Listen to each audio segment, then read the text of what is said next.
Hello, everybody. Welcome back to Very Biased Opinions, and welcome back to our review of Crewe Alexandra versus Oxford United. Ian, what was the score in this game?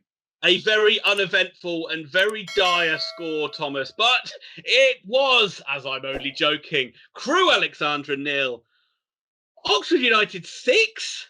Unbelievable scenes, Jeff. An absolutely insane game. One nobody expected to see happen. It was, we're going to do this a different way. We're not going to go through the halves like this. Ian, let's unpack what was an action-strewn game if you're an Oxford United supporter and a capitulation on Crewe's part. Let's start with minute 1 of the first half. No, I'm only kidding. Right. Shades of Lincoln away last season. I think that was touted as Oxford's record or joint record highest league win away from home or something like that, some silly record. But they've equaled that here today. A phenomenal result and performance. It felt like it was season over. I'm still not going to be doing cartwheels to say we're going to get in the playoffs just yet, but Oxford needed to show the fans something. They needed to give us something after those two poor results and poor performance against Accrington, and they've done that in spades. What a wonderful performance and a wonderful result, and I really don't know where to start with it, Thomas. Oh, it was absolutely nuts. I actually am not 100% sure. Do you remember all the goals? It's because of you.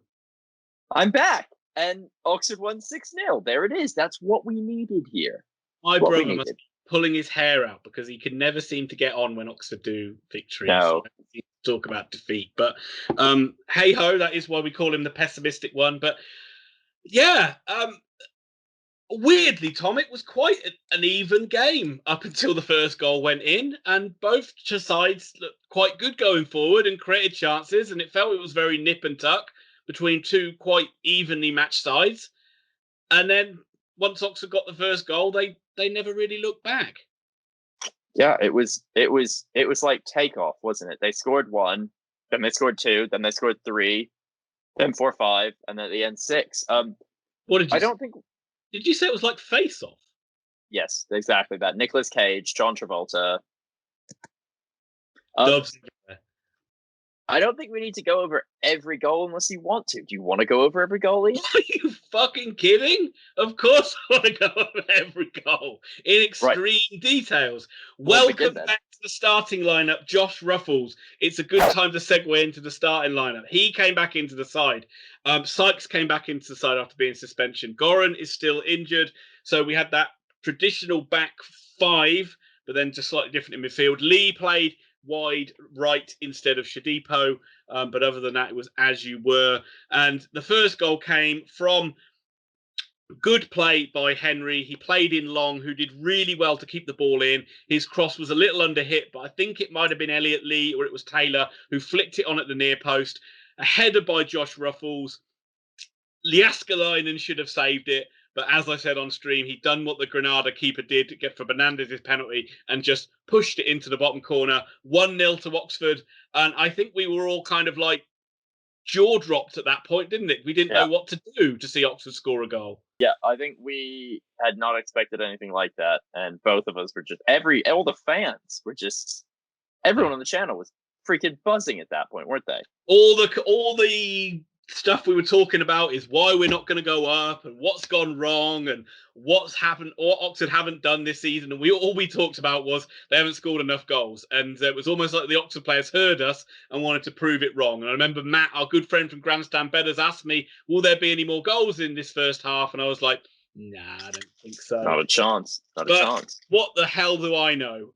Brandon Barker, again, Ruffles, who Oxford pressed high. They won the ball back. Brandon Barker beat his man, got to the byline, squared it back to Taylor, who strategically miskicked it, but it fell straight to James Henry behind him, who tucked it in from about 6 or 7 yards. 2-0. Again, it didn't feel like it was on the cards because it was a very even game, but Oxford were being clinical for once. And to make it even better, we thought, why not just go 3-0 up at half-time? Free kick. We've usually been useless from free kicks and corners so far. But this one was played in flat.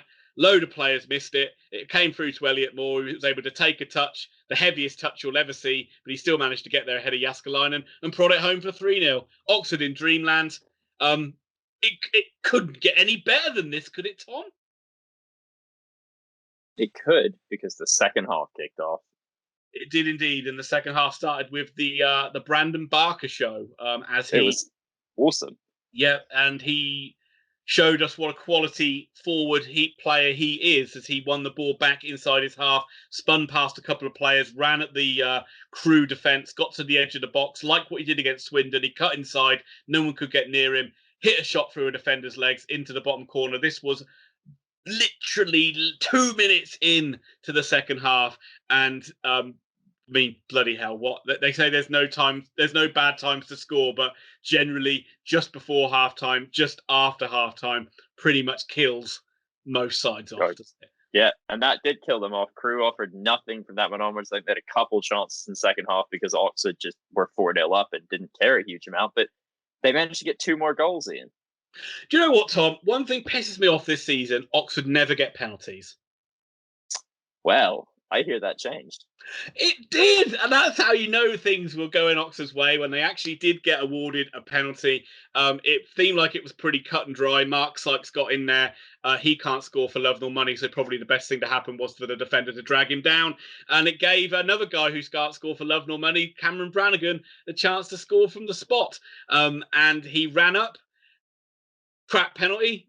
Jaskalainen saved it, but could only get it straight out to Brannagan, who just about managed to tuck it away into the bottom corner. You could see the relief on his face on that one. Oh my but God. Great that he actually finally got a goal. Wonderful that Oxford scored. I cannot believe Oxford won this game as what they did, and Matt Taylor did not score. But hey, he didn't need him to score.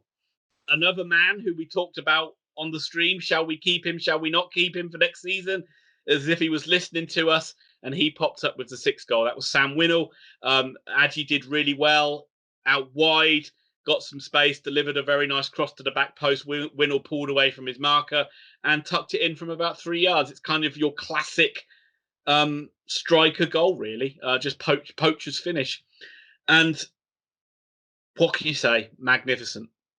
Absolutely fantastic scenes. Now, Ian, normally I ask you a host of questions after this, but honestly, I'm in quite a good mood after this. I think you're really happy. I only have one question.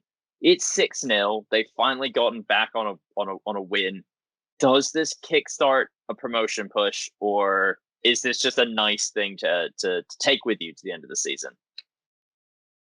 At the moment, it feels like it's a nice win to take forward to the next season. It's after the Accrington game, Oxford pretty much had to run out almost perfectly now for the remaining 7 games.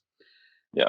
And I still don't think they're good enough to do that. We've seen that they have good results and they have good performances, and then inexplicably a bad performance turns up. So they have to go and take this forward now into the 2 games. They've got 2 games coming up this week. I think they've got Shrewsbury on Tuesday, and then they've got Gillingham at home on Saturday. Ask me again on Saturday. You might not even be on the stream. But if Oxford win those 2 games, and that's a big if, I will have a different opinion on it. But at the moment, I still think the playoffs is just a bridge too far. But don't take anything away from this Oxford United performance, and this Oxford United result is exactly what we needed as football fans to make us feel a little bit better. And I certainly do feel pretty good about it. That was a really great stream. It was a really good game to watch. Ian, I have a question for you. Yeah. Should Robinson remain in the stands? Yes, every game. But I worry about the people in the stands, so it might be better for him. What are you talking about? You should be worried about the destruction he'd do to an empty stadium. It'd be like just ripping it apart. It's like Kong running loose. Yeah. I am going to let you close this out, Ian, because this is your day. So tell our loyal fans what they need to hear, what they need to know, and bring us out of this wonderful day's football. Let's start by saying well done to Oxford United in general. Well done to the players. Well done to Carl Robinson. This is a great result and a great performance, and everybody connected to Oxford United needed it after what they did over the Easter weekend. As Oxford fans, enjoy it. Really enjoy it. These victories are few and far between of this magnitude. So make sure you do do whatever you like to do on a Saturday night to enjoy yourself, and be proud of your football club for putting in a superb performance. But in general, for everyone on this channel, thank you very much for watching this video. If you can hit that like button, that helps us out more than you would ever believe on YouTube, and gets the video sprayed around the stratosphere on YouTube. So hit the like button. If you like the content, hit the subscribe button. Make sure you hit the notify bell so you don't miss out on any future videos. Flood the comments with all your comments about, you know, what a great performance. Crewe fans. Tell us what went wrong. Tell us, is it like what happened? What are your thoughts on it as well, if you want to? I understand if you don't. And obviously, you know, the other thing as well, if you do like us on this channel and you do want to go that extra mile of supporting us, we do have the Patreon. The details are down in the description. You can become the 7th member of our Patreon, and we did get a new one on the stream today. So thank you to all of you guys. I can't remember the numbers. It's so many now, Thomas. Thank you to all you guys. We really do appreciate it. And we'll be back very soon with more content, as you know. And from myself and Thomas, have a great evening, and we will see you soon.